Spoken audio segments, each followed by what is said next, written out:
ನನ್ನ ಹೆಂಡತಿ ಕೂಲಿ ಕೆಲಸಕ್ಕೆ ಅಂತ ಹೋದಾಗ ಪುಟ್ಟಿ ಹೊತ್ಕೊಂಡು ಮೇಲ್ಗಡೆ ಏರ್ತಾ ಇರಬೇಕಾದ್ರೆ ಮೆಟ್ಟಿಲಿನಿಂದ ಕೆಳಗಡೆ ಜಾರಿ ಬಿದ್ದು ಕೆಳಗೆ ಪೆಟ್ಟಾಗಿ ಕಣ್ಣಿನ ದೃಷ್ಟಿ ಕಳ್ಕೊಂಡ್ಬಿಟ್ಟಿದ್ದಾರೆ. ಆಸ್ಪತ್ರೆಗೆ ಸೇರಿಸಿದ್ರಿ, ಡಾಕ್ಟರ್ ಆಪರೇಷನ್ ಅನಿವಾರ್ಯ ಅಂತ ಹೇಳಿದ್ದಾರೆ.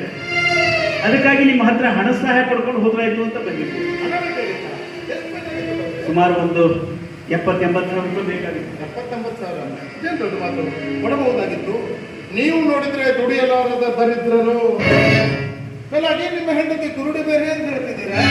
ನಾನು ಕೊಟ್ಟ ಸಾಲವನ್ನು ಮರಳಿ ತೀರಿಸುವ ಬದಲಾದರೂ ಹಾಗೆ ಈ ರೀತಿ ಕಂಡವರಲ್ಲಿ ಭಿಕ್ಷೆ ಬೇಡೋದಕ್ಕಿಂತ ಯಾವುದಾದ್ರೂ ಮರಕ್ಕೆ ನೇಣು ಹಾಕೊಂಡು ಸತ್ತು ಹೋಗ್ಬಾರ್ದೇನೆ.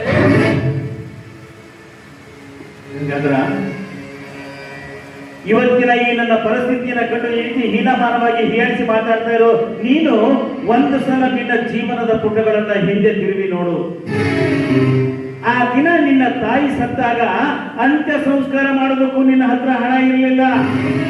ನಾನಾಗೆ ಬಂದು ಮುಂದೆ ನಿಂತು ನಿನಗೆ ಹಣ ಕೊಟ್ಟು ಅಂತ್ಯ ಸಂಸ್ಕಾರ ಮಾಡಿದ್ದು ಇಷ್ಟು ಬೇಗನೆ ಮರ್ತ್ಬಿಟ್ಟಿಯಾ ನೀನು? ಈ ರೀತಿ ಬೇದಿಯಲ್ಲಿ ತಂಗಿಸ್ತಿದ್ಯಾ?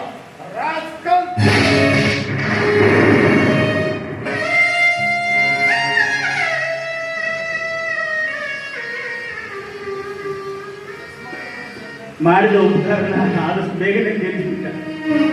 ನನ್ ಎಂತ ಹುಚ್ಚ ಅಂತೀನಿ. ಅಲ್ಲ, ಅಣ್ಣ ತಮ್ಮ ಏನೋ ಮನಸ್ತಾಪ ಮಾಡ್ಕೊಂಡು ಬೇರೆ ಬೇರೆ ಆದ್ವಿ ನಿಜ.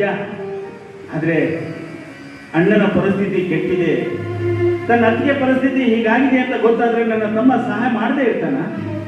ಹೌದು, ಬೇರೆಯವರ ಹತ್ರ ಹಣ ಕೇಳಿ ಅಪಮಾನ ಹೊಂದೋದಕ್ಕಿಂತ ನನ್ನ ತಮ್ಮನ ಹತ್ರನೇ ಹಣ ಕೇಳಿ